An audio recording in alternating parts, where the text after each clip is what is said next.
देश को financial action task force की ग्रे लिस्ट में जोड़ा गया है? उसका करेक्ट आंसर होगा यूएई।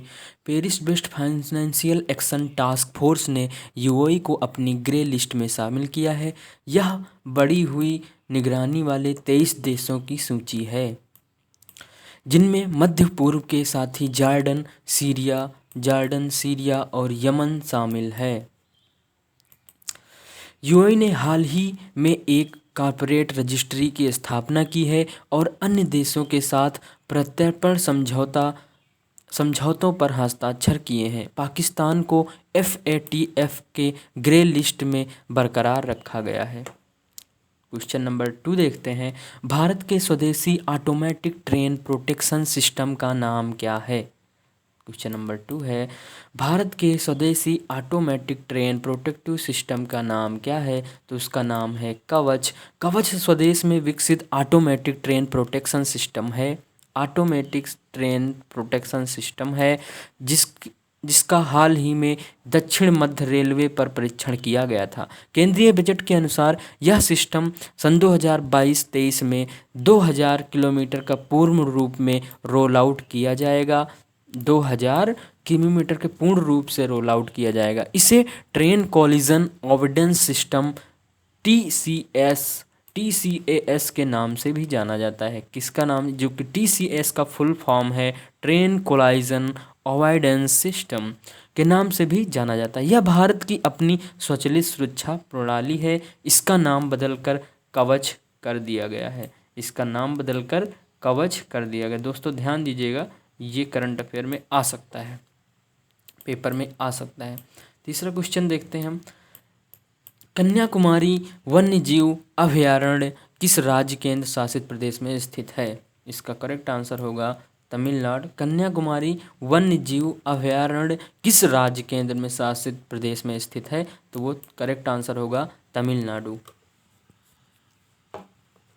हाल ही में कन्याकुमारी वन्य जीव अभयारण्य तमिलनाडु के ग्लाइकोसिस्म ग्लाइसोसिम एल्बीकार्पा एक नई जिन बेरी प्रजाति की खोज की गई है। भारतीय वनस्पति सर्वेक्षण BSI के वैज्ञानिकों के एक टीम ने एक विशिष्ट बड़े सफ़ेद फल वाली प्रजाति की खोज की है। यह प्रजाति दक्षिण पश्चिम घाट के लिए स्थानिक है। क्वेश्चन नंबर 4 देखते हैं। भारत के संविधान का अनुच्छेद 176 किसके संबंधित है? तो इसका करेक्ट आंसर होगा राज्य के दोनों सदनों में राज्यपाल का अभिभाषण। संविधान के अनुच्छेद 176 में कहा गया है कि राज्यपाल प्रत्येक आम चुनाव के बाद और प्रत्येक वर्ष के पहले सत्र में पहले सत्र को प्रारंभ में राज्य विधान सभा के दोनों सदनों को एक साथ संबोधित करेंगे। यह अनुच्छेद हाल ही में चर्चा में है क्योंकि तेलंगाना सरकार ने एक प्रथागत राज्यपाल के अभिभाषण को बिना विधायक बजट सत्र आयोजित करने में अपने निर्णय की घोषणा की है। क्वेश्चन नंबर 5 देखते हैं। दूरसंचार विवाद निपटान और अपीलीय न्यायाधिकरण DSAT के अध्यक्ष के रूप में किसे नियुक्त किया गया है? तो इसका करेक्ट आंसर होगा जस्टिस DN पटेल। भारत सरकार ने दिल्ली उच्च न्यायालय के मुख्य न्यायाधीश DN पटेल को दूरसंचार विवाद निपटान और अपीलीय न्यायाधिकरण के अध्यक्ष के रूप में नियुक्त किया है। दूरसंचार विवाद निपटान और अपीलीय न्यायाधिकरण telecom dispute settlement and appellate tribunal TDSAT इसका फुल फॉर्म आ सकता है की स्थापना दूरसंचार ऑपरेटरों और उपभोक्ताओं के बीच विवादों को सुलझाने के लिए की गई है। इस ट्रिब्यूनल में एक अध्यक्ष होता है जो सर्वोच्च न्यायालय का न्यायाधीश होना चाहिए या उच्च न्यायालय का मुख्य न्यायाधीश होना चाहिए। चैंपियन मैग्नस कार्लसन को हराया। जो विश्व में चैंपियन थे मैग्नस कार्लसन ने उनको हरा दिया है। किसने? प्रज्ञानंद ने अपने भारत के रमेश बाबू प्रज्ञानंद ने मौजूदा विश्व चैंपियन नॉर्वे के मैग्नस कार्लसन को हराया है। किसको हराया है? मैग्नस कार्लसन को। यह जीत ऑनलाइन आयोजित किए जा रहे एयरथिंग्स मास्टर शतरंज टूर्नामेंट में प्रारंभिक चरण के 8वें दौर में आई है। मुख्य बिंदु इसके क्या है? यह टूर्नामेंट 1.6 मिलियन अमेरिकी डॉलर के मेल्टो वाटर चैंपियंस अंतर्राष्ट्रीय टूर के तहत होने वाले 9 आयोजन में से पहला है। यह दौरा फरवरी के नवंबर सन 2022 तक चलेगा। इस टूर्नामेंट का समय प्रति खिलाड़ी 15 मिनट प्रति गेम है। प्रत्येक चाल के बाद 10 सेकंड की वृद्धि के साथ 16 वर्षीय प्रज्ञानंद विश्वनाथन आनंद और पोंटाल हरिकृष्ण के बाद मैग्नस कार्लसन को हराने वाले तीसरे भारतीय बने हैं।